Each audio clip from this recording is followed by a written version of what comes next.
All right. Welcome to episode 8 of the Just a Moment Ago podcast. Today we are going to be discussing methamphetamine. And before we begin, I would just like to say that meth is a highly addictive drug and many people do struggle with it and the stigmas around it. If you know anybody struggling with methamphetamine, please get help or ask them to get help as soon as possible. Today I have my long-term friend Natasha with me. We've been friends for 9 years and just want to say thanks for coming on the show today. Absolutely. Thank you for having me. Yeah, for sure. And I know that it hasn't been easy to go through addiction, gain sobriety, and then relapse after almost 10 years of being sober. And I know the fight to get back to sobriety is really tough, and it's not been easy for you. So let's go back, though. Tell us a little bit about you, and where does your journey begin? Where are you from? Where'd you grow up? Well, I was born and raised here. In Eau Claire? Yeah. Yep. And the only time that I moved away from here was when I moved to Montana with my ex when I was 18.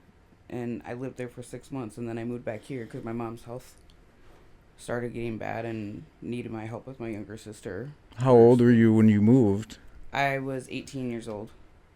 So you were 18. Mm-hmm. And did you have a lot of friends around that time, or were you more isolated? Is that why you moved away with a boyfriend? Yeah, well, I thought I was in love. You thought you were in love? You weren't? Well, I mean, I was, but he obviously wasn't. Oh, okay. He didn't work out that way, huh? Yeah, he was always cheating on me. That's not good. No. Always? Yeah, I found out in the end. After you moved out there to be with him, you found out that there was other people involved? Yeah, he even left me for his boss when we moved to Montana. Wow. And that, so. Yeah. So, you're 18 at this point. At what point were you introduced to any substance? Within that 6 months that I lived in Montana, because after we broke up, I got into the party scene. I started going out to the bars every night. And I ended up losing both my jobs at Bath & Body Works and the Sears because of my drinking. And I ended up going home with a married couple one night at the bar. And next thing I know is I moved in with them. This not is even in knowing them. Montana? Yeah. Okay. Yep. And then as I was living with them was when I was introduced to meth for the first time. And they didn't even want to smoke with me at first or anything. They didn't want to be like those people that were like, for it being my first time, they didn't want to be like feeling like that type of person, you know, because there's always, when you're put in that situation and that, like, you definitely feel some type of way about it because you don't want to be like, oh, here, do it. I'll be here for your first time, like, in that. So, but I told them, no, I'm that type of person that, I at least want to try it at least once. You know, just to say that I'd done it. Right. Yeah. And they even said that they didn't want this to happen and stuff. And I told them, like, no. Yeah, well, I was wrong about that. So when you were introduced to meth, that was your first time with substance? You didn't smoke marijuana or anything before that? Marijuana on and off over the years as I was growing up, I did. But when I got with this guy, he didn't like the fact that I smoked marijuana, so he, like, gave me an ultimatum. And thought I was head over heels for him, ultimatum. so I had to quit smoking even weed and that. So, I didn't even, so, but after we broke up, like, I was doing, yeah. So it was really on and off during your, like, mid to late teen years until you moved away, and then it escalated from just a little bit of marijuana to trying meth. Yeah. So do you know why meth was their drug of choice? Like, why they were doing it? They were using for a couple of years, and it's something that I guess that they did when they met and everything.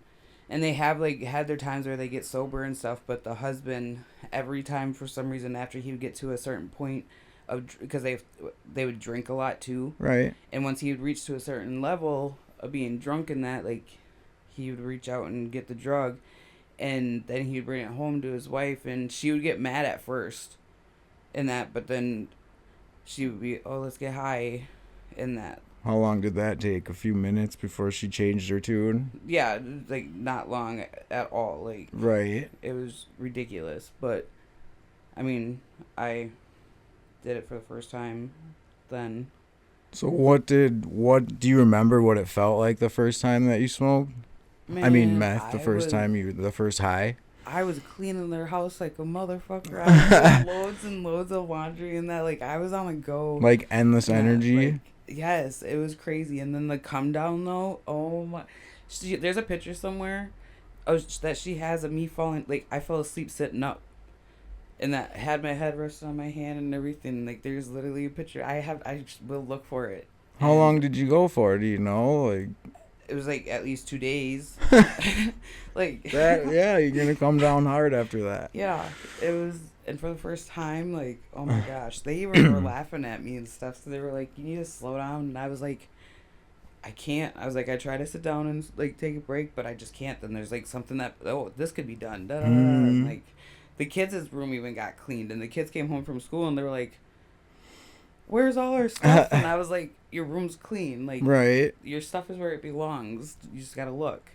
And stuff like. So that was your first experience, was just off the wall cleaning. Like, oh yeah. What is but is there euphoria? Like, what's it feel like inside? I mean, not just I feel like your amazing. Like, I have a different attitude, and a different outlook on everything and stuff. Like, and I am definitely more aware of my like surroundings and like what's going on around me and everything, but like what I've also been through also has a lot to be why I'm like that, and it's not a bad thing either. Right. In that I've lost a lot of friends and stuff because they think that I've changed, but really all it is that I found myself all over again, and the independent woman that I've always been, and that I've proven to myself that no matter what, as long as I stick through to it, I'll get through it eventually. There's always right, for sure, ups and downs, but yeah, of course, there's always going to be ups and downs. Everything we go through. So, so did you keep using with them for a long period of time, or how long did you use with them in Montana? Well, I was only in Montana for 6 months. Okay. So, it wasn't long after that.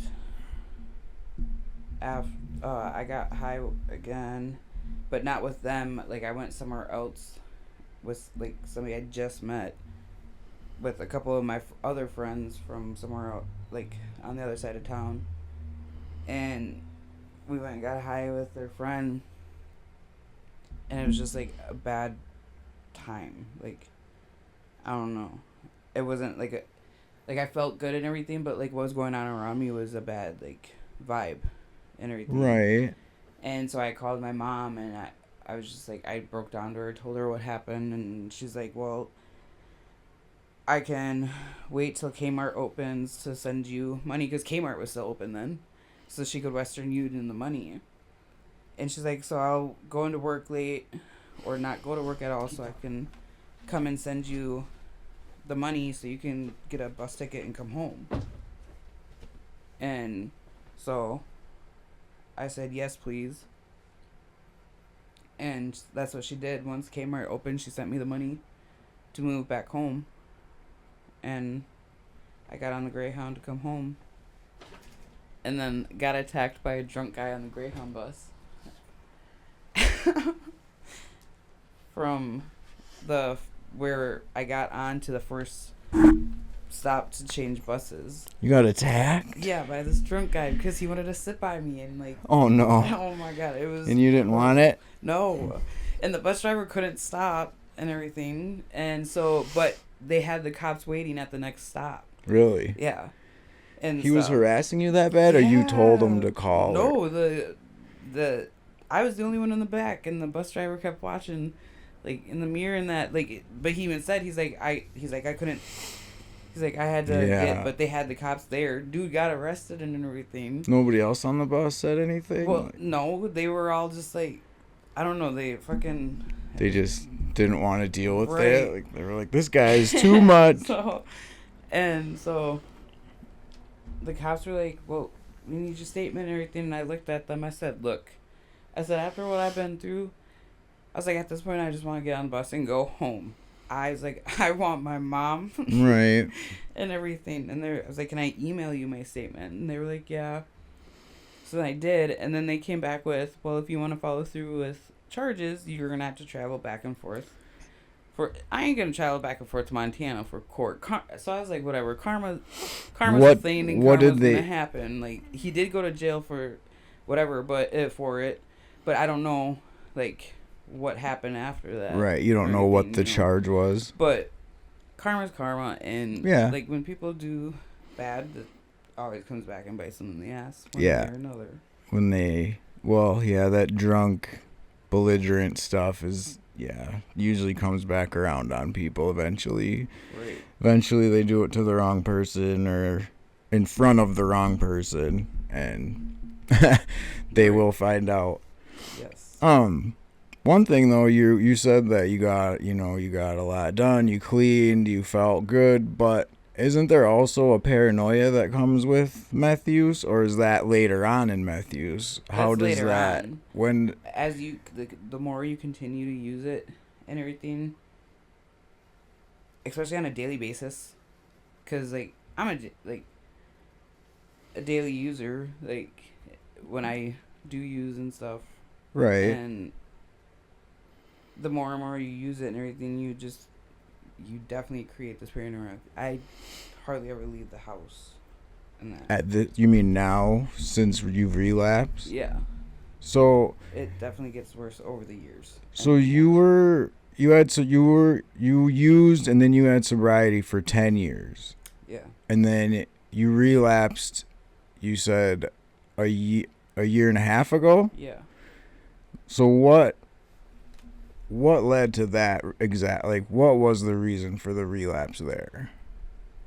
At that time when I relapsed, I literally felt like there was nothing else that could happen at that point. I didn't have my daughter at home with me. I just lost my job of 3 years that I was a manager at, lost my vehicle, lost my relationship I was falling hard for the guy. Like, we were supposed to get married and everything, and then I found out that he was cheating on me, everything right in front of me, and I didn't even notice it right off the bat when I should have. All the signs were there, and then when I caught it, I confronted him right away because I signed into his Snapchat because he was logged in on my phone, and he always told me, like, I ever felt like anything to check, my dumbass did. No. As he was sitting in front of you. It's not dumb if you check and you. Well, right. But, like, he was sitting right in front of me playing his video game, didn't know that I was doing it. Oh, man. And I was sitting behind him, and I logged in, and I saw it all. And when he came to bed... when he came to bed, I got up and grabbed my pillows and threw them on the floor and grabbed my blanket and laid down on the floor, and he was like, "What are you doing?" I said, "I'm going to bed." He's like, "Why on the floor?" I was like, "I don't want to sleep next to you." And he was like, "What do you mean?" I was like, I saw it all. And he was like, "What are you talking about?" I was like, "I logged into your Snapchat and read you and Allie's messages." And he, like, laughed at first. And he was like, "What are you talking about?" I was like, "You were sitting here cheating on me this whole time with her. Right in front of me. You guys are video chatting and everything. And shit. While I'm around. While you're at home, too, and stuff, yeah. And shit, like... That's crazy. And when I called him out on it, like... Puts you in, like, a tight spot, too, Yeah. So, but during that 10 years, you must have been doing some sort of coping skills to not use. Well, my mom, when I moved home, and after she found out I was using still because one of the rules was if she sent me the money to come home, is that I had to stay sober. Like, I couldn't even bring weed into her house. Right. And stuff. And she found out that when I was using still when I moved back home after I started going out to the bars every night and meeting the wrong crowd because I would go to my place bar at the time, down on Galloway, and Isn't that like The Office now or something? yeah, Yeah. but I mean, Yep. how it used to be. Yeah, I know. You I could know. walk in there and just say the word, and somebody in there is gonna. Yeah, that was a spot for sure. Yeah. Now it's not even like they're not. I've been to the office once since they've been open. I mean, it's not bad in that, but it also depends on the night and stuff. But Right. it's just I don't know. I'm used to it being my place. Yeah, for And, sure. I don't know. I finally ended up going to Water Street when I was like 30. It's a little late. So yeah, and I said, yeah, nope, I'm never going to Water Street again. So, if you were okay. So you were basically sober because of your mom. Is that what you're saying? You weren't like actually using coping skills and things to get by. Well, It was just you had like a goal in mind, or like someone was there to support you in a way that you would stay sober. well, my mom and them and like my sister, because my mom's health started getting bad, and so my younger sister, she was still in school, and that, so between me and my younger sister, we took care of our mom until Right. I had all the way up until I had my daughter. Then my mom went into like a care facility and's been in one since because her Okay. health has declined, Right. and we literally like we took care of her for a bit between me and her, Mm-hmm. and So you hadn't really like built up coping skills so that when all this stuff happened in 2019, then you didn't have a way to really deal with it. So that's why you just kind of went back into relapse and fell in that trap again, right? yeah, This was just too much to. yeah, and I was like, when I relapsed. Because you've had some struggles since then, right? Like you Oh, were yeah. good up until then. Like you hadn't had many issues, and No. since that, you've really found yourself in some spots that you don't want to be in. You know, like Yeah, so. definitely. How long would you say it takes when you're using meth for it to impact your mental health? Well, it also depends on how much you're using Right. and everything. With how much I was using, it didn't take long, especially with the ways I was doing it when I first relapsed Right. and that. So, the first time around though that you were using, did you use long enough that it impacted your mental health, or The first little bit, no, so you didn't use because I would do it periodically. Like I would go in spurts. It's whenever I would go through like something bad would happen, and I would go turn into drinking, and then the drinking would like lead to. So it was like, a I would go through progressive. episodes of it. Okay, and so that throughout the years, it but was right progressive, kind of like a binge partying kind of thing where yeah, you're good for a bit, then you fall into it, and you're good for a bit, and yeah. it's But just this a is cycle this is definitely, I would say, the longest. that you've used without stopping. Yes. So Since you're I've at relapsed, yes. you're at a year and a half. Well, right, you were sober for 10 years, but now we're talking about actually using in a row without. What's the longest break you've had in the last year and a half? A month. Well, I mean, if you can go a month, I mean, you can probably. Well, I mean, You know. I really had no choice though at that time Right. for the month. So Do you feel that, being a woman and being an addict, are you at risk more than a man would be? Like out on the streets, getting drugged, being involved in that life? like getting drugged in that. Just anything. Have you, has anybody tried to take advantage of you? Have you ran into any, people like that out there? Do you feel at risk? No. And I mean, I guess it really depends on the people who I'm around. Right. And everything, really.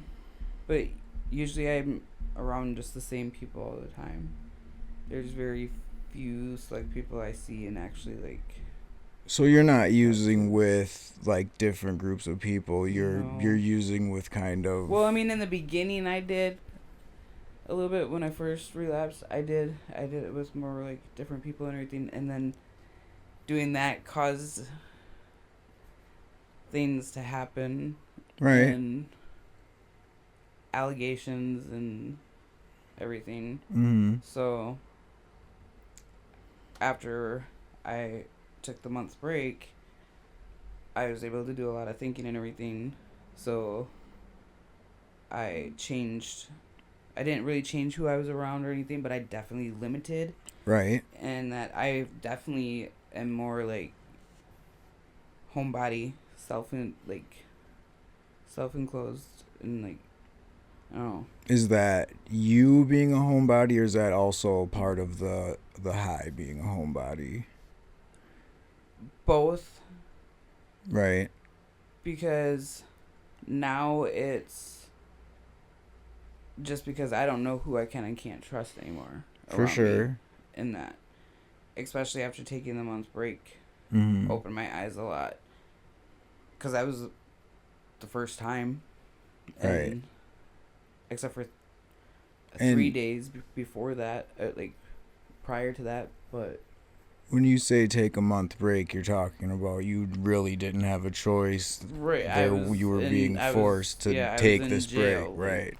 Yeah. I was trying not to actually say that outright, but I mean, you said it, so it's all No. good. No, it's all good. I mean, literally, I never sat a day in jail ever in my life or anything until I got in trouble at Walmart for allegedly stealing and ended up sitting 3 days.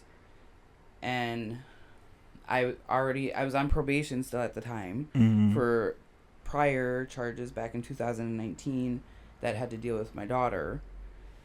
And I ended up getting child neglect.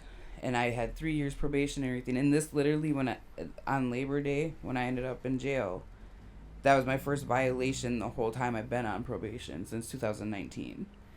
So I just sat 3 days, and I was supposed to get off into probation that November. I still got off on the same day I was supposed to and everything. And that, so I completed it. And then I got in trouble for the stealing. So now I have that, and then since then They accused you of stealing, right? Yes, Nothing's been proven yet. Right. Nope. Right. Okay. No. That's what I thought. Yeah. And then there's other things that have happened along with it. So. And the CPS situation, that was prior to relapse, Mm-hmm. and that involved your boyfriend more, right? Is that correct? Yes. Right. And then so it was that and some other things that had led to your relapse. So and you everything weren't with my daughter and. right. That's right. Yeah. And I loved my job. I was a manager there. I worked there for 3 years, and I ended up losing it because of medical issues. And this all over time happened, but losing the boyfriend and the job and my car all happened at once. That's crazy. And at that point, so did you just went back to some old friends? Was it friends that you had still been hanging around that were using that you could just use with, or old? I didn't even know at first that they used or whatever. I was at home with a couple other friends having a few drinks and stuff, and we heard a knock on the door, and I opened it, and it was my buddy, and he had a couple friends with him, and then he ended up asking me hey, is it okay if we smoke? And I was like, smoke what? And he told me, and I was like, yeah, I'd rather you guys smoke in here than outside in the parking lot of the hotel that I live at the time. right? And a buddy of his in the group tried handing it to me, and my buddies tried stopping it, and I appreciate him for it and everything, but I was drinking, and how he went about it, I felt like he was like telling me what I can and can't do, and I have that type of attitude, like I'm gonna prove you wrong, and You can't let that ego. Yeah, well, and Alcohol will bring it out. Oh God, yeah, and I promised I wouldn't even do it after that. Like I just like wanted to prove a point. Right. And then 2 days later, it was on from it there, and it's just. I mean, I've learned a lot. I know who I have and who I don't have at the end of the day, and that I'm definitely stronger than who I used to be. For sure. That's good, And though. I mean, if you're realizing that. So you've never actually... Have you ever been in any sort of program then? Mm-mm. The first time you used it was a short time. You were able to stop without a program. Correct. So how do you feel this time now? Do you feel that you're deep where you're going to have to go to a program, or do you feel that if you get support that you could maybe work your way out of it? I definitely... Sometimes I feel like I should go to a treatment because I feel like that's the only way. And that because I'm basically forced to, and then, I mean, I might have no choice but to at the same time. Mm-hmm. And in a way, I want to, because I do want to get everything back together, and I'm trying, and definitely changing my surroundings, and who I'm around. Because I've already like tested it out by leaving for a couple days, and like just even the like tension in my body is different. Of course, if you can get away from it, like you're trying to do things to actively not use. Like I know the other day you said that you were going for a walk and you left things at home and you were trying to stay away from it for a while that day. And like how often are you trying to do those things? Is that frequent, or are you still like, is it like 50-50? You're trying to escape it, you're trying to escape it? Well, right now I've been more actively trying to get a job and stuff right now, so I've been focusing on that. And I go for walks in my neighborhood, and then I end up going to the park and I swing on the swing set for a little bit.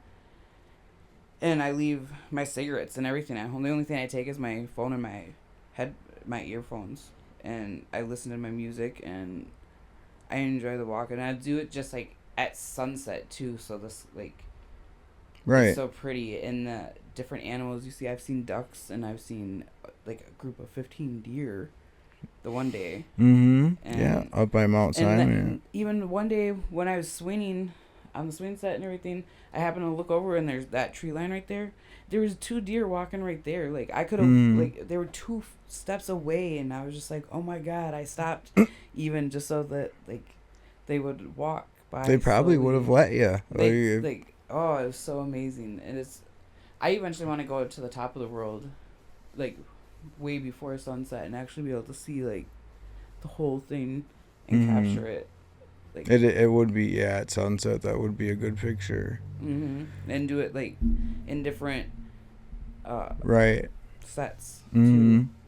So why do you think that the last year and a half has been so much more... Why do you think so much more negative things have happened this time around than your previous use? Like you used before, you were 10 years sober, you were good, you didn't have issues, but now this time you're having all these different things happen. Is it you're just using more, you're just caring less? Like what is the difference between then and now? Can you pinpoint it? I mean, I don't want to, if you don't want to dig that deep, I understand. Honestly, I don't even know. I don't even think I could. It's a tough question for sure. It is. I honestly don't even think I can. It's okay. To be honest. I understand. I don't know. No? Nope. Cool. I mean, it can be really hard to, analyze why before we were... I mean, I can look at my past too and question why I did things then that I don't do now or that I do not. And it's hard to explain. If you ask me to explain it, I might not be able to either. You know, I was thinking because you're in the active right now, maybe you would kind of understand why. But have you ever gone to a group or done anything to like discuss like why you use or anything like that? No. Do you talk about it with friends or anything? Do you have anybody that like? I do, but I don't. Because sometimes, you know, even if you don't go to like groups or support or treatment, you'll still talk with your friends about using or why you do this, or, you know, do you ever do anything like that, or do you have anybody that supports you in that way, that asks you? In a way I do and I don't. Really. I have a really hard time opening up those two sometimes, depending on who the person is, though. Right. And I'm, after everything that I've been through since I've relapsed, I'm definitely more careful on who I'm around and what I talk about. For sure, you have to, yeah. So, well, if you go ahead. Started secluding myself, and are you using more though because you're isolating? No. You're doing it and staying away from those people and the drugs? Yeah, well, because I'm trying to get a job and everything. So, right. I mean, I can't say I'm fully not using, but I'm definitely not getting high as much. That's good. So as I was in the beginning. Have you had a hard time getting a job and? Yeah. Oh, yeah. Right. Because I know the last couple of times we talked, you were doing interviews and things, and I thought you had gotten a job, and then you were doing another interview, and. Yeah, I actually have one coming up tomorrow, actually, for a manager position. So. Oh, really? That's good. So how many different jobs have you had since you've relapsed? None. You just had that one job for 3 years, and then when that ended, I haven't worked since. Since then, you've just been applying, and nothing's really worked out, or you just started looking again recently? Well, I just started looking again recently. Before I would get interviews and that, and then I just wouldn't go. Or I would go to the interviews, and then they would offer me the job, and then I would get hired and just show up for a day or so. Enough to get a paycheck of $48.50. Yeah. You know, like a couple 20s for something. Yeah. Yeah, that probably is. It's not good for the job history to have a bunch of one-day jobs on there. No. So. But, I mean, now I'm looking for a job and stuff, because I'm also going to school right now to get my GED and that. So, trying one day at a time, though. It's hard, but for sure. Each day gets a little bit easier. For sure. When did you start school for your GED? You started to go? Yeah, I started last year, but I've been more actively recently because after I got out of jail this last time, like I said, I got to do a lot of thinking in that. So yeah, that's things that I've been talking about doing over the years and goals that I've been working towards. You mean just after you were just in for a couple days, right? You're not talking about like an extended stay. Well, I was in for a month this last time. Right, that's what that's what you're talking about, but I mean longer than that. You weren't right. Okay. It was just that month that you had to stop. Yeah. You were forced into it. Yes. Have you ever experienced any periods of homelessness while you were going through any of this? After I got out of jail. Because before, when I lost my job and everything, where I was living, I lived there for 3 years. And I was getting assistance from Western Dayland, so I didn't have to pay rent. They were paying my rent. Don't they only do that for so many months? They did it for a year, for this last year. Right. It ran out after, as soon as I went. I think they give you 18 months or something like that, or 21 months, something like that. Yeah, something like that. But it also depends on funding and stuff, though, too, at the time. Oh, really? Okay. Yeah. And mine, actually, I still have, no, I don't actually, I already talked to them, but mine ran out, as soon as I was allegedly in trouble and had to go to jail for a month. And then when I got out, my best friend and his family moved all my stuff out of my room for me and that, because I had to move out because my hotel, like, the funding ran out, Right. and I was already behind like And 3 weeks of rent, which was $200 a week, so the $600. they were paying, Western Dairyland was paying at a hotel for like a rental property type thing, like the As monthly. like, they knew it was a hotel. Like, they've even came there and seen the room and everything. And That's stuff. great. That's awesome. I didn't know they did stuff like that too. Yeah. So I suppose you didn't have anybody to apply while you were in, and then you lost it. Yep. So they moved all my stuff out, and when I got out, I still technically had nowhere to go. And my best friend was like, "Oh, you could stay with me." Well, his PO put a no contact on us because, like, of the allegations and everything, that for why I was just in jail. And you were staying there? Yeah. So his PO did a pop-up visit one day, tried saying I was somebody else and that, and that doesn't always go so well. Yeah, no. And so I ended up getting kicked out. Literally had nowhere to go, and it was like 10:30 at night. You didn't get in trouble for being there though or anything? No, I didn't. They just made you leave? Yeah. Yeah, I had to leave, yeah. So I left. And I literally had nowhere to go. And I called the person, my friend that I live with right now, crying. And I was like, she was like, "Don't worry, I'm coming to get you." And she came and got me and all my stuff. And now I stay there temporarily till I get on my own feet. I'm looking in that because I'm looking for a job and stuff too. And so where you are is you're just temporary. You're looking for a different place. Yeah. Oh yeah. Yeah. Different place, job, everything. Changing my surroundings and stuff, and doing what I gotta do. So are you trying to like get better support around you too, so that you can focus on trying to get sober? Yeah. Like, what are your goals for getting sober? Well, and it's not an easy question, I understand, but I mean, well, I know for one is to get my daughter home, because once I have a place and I can prove that I can support her and everything, like, right, and of she course, gets to come home. if you have a job and a place, sobriety, in that, for sure. I mean, I've done it once before.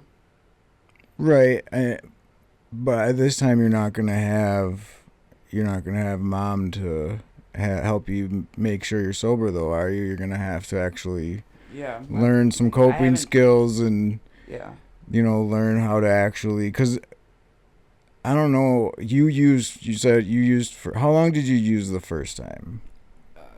I would say just maybe with like on and off throughout a year, probably, but not like. Was it ever not like how I am now? Would you have considered it like at addiction level or dependency level even? No. Neither? I would consider it like dabbling, or like, like periodically.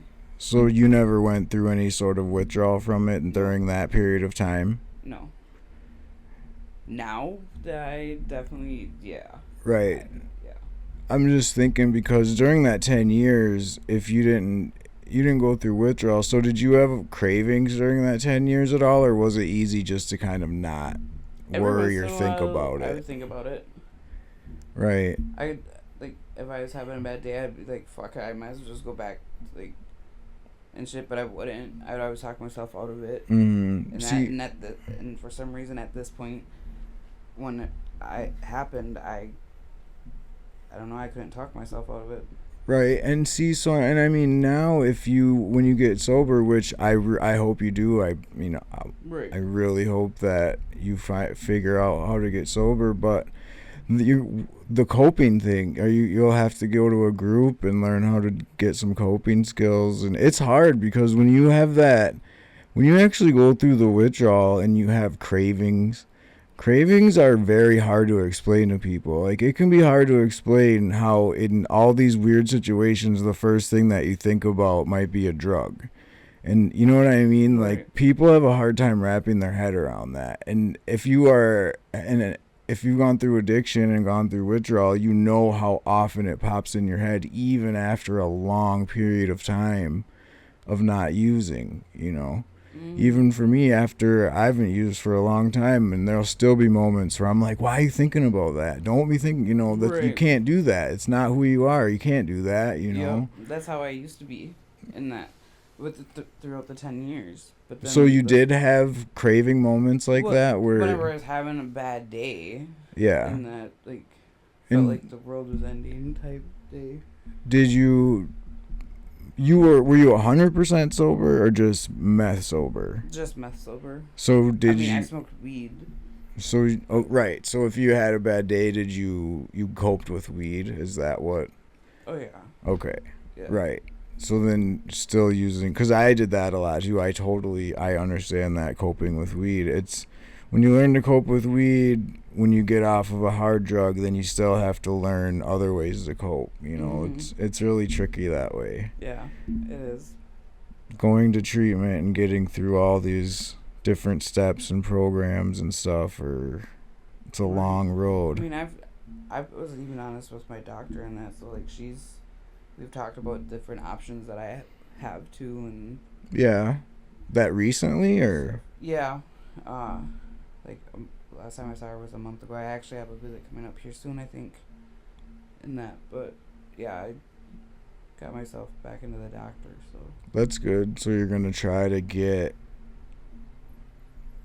you're going to the doctor to try to get help with using, is that, or is it you're just and like my depression, like I have depression really bad, anxiety and stuff, and so you do have other mental health issues that you've been diagnosed with? Yeah, and I have thyroid issues. Oh really? Well, and that, yeah. So you have underactive thyroid, is that? Yeah, I've I think it's underactive. I can't never remember the difference between the two, in that, but yeah, I've lost 168 pounds since I've relapsed and everything. But I mean, the drugs have impact on it, but I also have like. They have an impact on your thyroid, you're saying? Well, like losing the weight and everything. Right. And stuff, but I also haven't been able to be on my thyroid meds. Why is that? Because I didn't have insurance until just recently. Are they really expensive? Yeah. Really? The pills, yeah. How much are they? Do you know? Remember, honestly, but like without insurance? It was, I don't even remember. It was like 100 and something. It's something definitely wasn't something I was able to afford for a month's supply. Yeah. So I haven't been on those. So I mean, I have medical issues, but they're getting better now. So. Oh, that's good. I'm glad. Yeah. It's gonna take me a little bit too much to try to figure that out right now. So what do you feel like you've learned from this last year and a half? Like, what do you feel like, would you do? That you can't trust anybody. Yeah. Well, if you're around the meth world, no. You mean anybody at all? Well, at least I can't trust anybody that has came around me in the last year. Yeah. I understand that. There's some that I can, but that's very limited. Mm. If I trust to have them around me, then I mean I have to trust them. Right. People actually have to prove it, not just say it. Yep. Words don't really mean much at this point. I mean, that's how I am. I mean, words don't really mean much because people say so many things. Yep. Well, most people that say things, they will show you that they don't mean it real quick. All you have to do is watch and just pay attention a little bit. Be a little patient. Oh yeah. And you're gonna see it plain as day. I've definitely learned that. I can't really. Sometimes I can't believe what the way that different people are, but at the same time, we've all done things that we regret and that we shouldn't have done. So I try to think of it like if somebody's doing, being a certain way, that's just where they are right now. We're all at different places. I was in weird places. I've done shitty things. I haven't been the best person in my life either. And that's at that time, that's where I was. And you could have talked to me till you're blue in the face, and I probably would have went and did what I wanted later. Right. But now I don't think like that. But at that time, I do. So I just try to like fighting with people and trying to change people isn't always the answer. Like, yes. Sometimes just letting people be until they come around is the answer. If they come around. And if they don't, that's their choice. Right. Not everybody wants to come around. Mm-hmm. Some people want to live how they want forever, and they're not going to change for you, me, or anybody. Right. So you have to want to do better and have better things in your life. Like, I know you want to go to school. You said you were going to go to school. Are you enrolled in school? Yeah. Yep. I have, I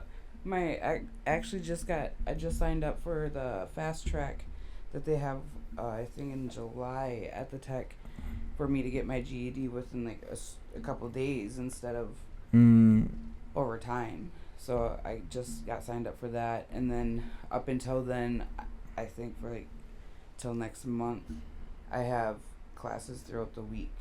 Right, the GED. You were talking about something with salon school though too. Yeah, after I get my GED, I'm gonna go to college right away at the tech. I've already talked to a counselor and everything to have it all lined up, and I'm gonna go for business management and then cosmetology because I like doing hair and nails and makeup and stuff. So I want to own my own salon one day. And the counselor even said in that kind of business that you are better off doing business management too, because most people like to own their own salon for sure later on down the road. So he said to do that, and I said, I mean, it's only 3 years of schooling because business management is 2 years, cosmetology is a year, right, roughly. So it's only 3 years. And then you could have that and be doing hair. That'd be fun, huh? Yeah. I mean, you were talking about writing a book too. You have a lot of plans. You have a lot of ideas. Yeah, I'm writing a book about my life right now. What you need to look at a program and just figure out some coping skills and get some good support around you. Right. Like break away from the people that are gonna pull you back into that. Oh yeah. And it's harder. It's easier to say than do. I'm not going to sit here and act like I can just say, go do it, and you're going to come back next week ready to go. But, right. It's not how it works. I mean, I'm doing it slowly. I'm right. looking for a job right now, so that's one main thing. And another step forward, because I can't really do any of it without having a job anyway, so getting a job first is So priority. You do have withdrawal, though, you said? Like, you do go through... Oh, yeah. Withdrawal. Yeah. So you're going to have to figure out how to get over the withdrawal before you can actually break. Yeah. Like, really and break free. Like, that's why I'm getting a job, because then that's going to, like, a new place is the next step. And definitely looking into, like, a group or something and talking to my doctor or something, or figuring something out. Over the withdrawal part. Have you looked? Oh, right. You said you're working with your doctor. Have you looked to see if there's any other like programs around Eau Claire for like the meth programs for groups or anything like that? No, I haven't. Honestly. No. I'm sure there's got to be stuff for everything. I go to a group and stuff. I do. So there's all kinds of, Right. I never went to a group before. Like my first 2 years in a program I was like, I'm not going to group. And just avoided it. But now since I go, it's not that bad. It can be good. It helps with coping. I think the thing with going to group is you realize you're not alone. That there's a lot of people really close all around you, and they're all struggling. We're all going through trying to, fight to get away from these things that we've created addictions with and became, I never thought that, addiction would have a hold on me the way it did at one point, and you have to just realize what happened and move forward the best that you can, Right. No, that's what I'm doing right now. Right. Do you remember, have you had any crazy things happen to you while you're using, or any sort of stories that you might think are outside of the normal that you might be able to, that aren't crazy over the top? I mean, even if they are, I guess go for it. A friend of my girlfriend one night caught me talking to my shampoo bottles. That's a good one there. That was pretty interesting. Does that type of stuff happen a lot? No. You just talk to random stuff? No. That was more towards the beginning, when I first started relapsing. Yeah. And because I definitely compared to how I used when I relapsed to now is a big change, that's for sure. Do you have a lot more mental health stuff now because of the using and stuff? Oh yeah. And just what I've been through, and mental wise, and that it's not bad, but I know it's there. Right. I know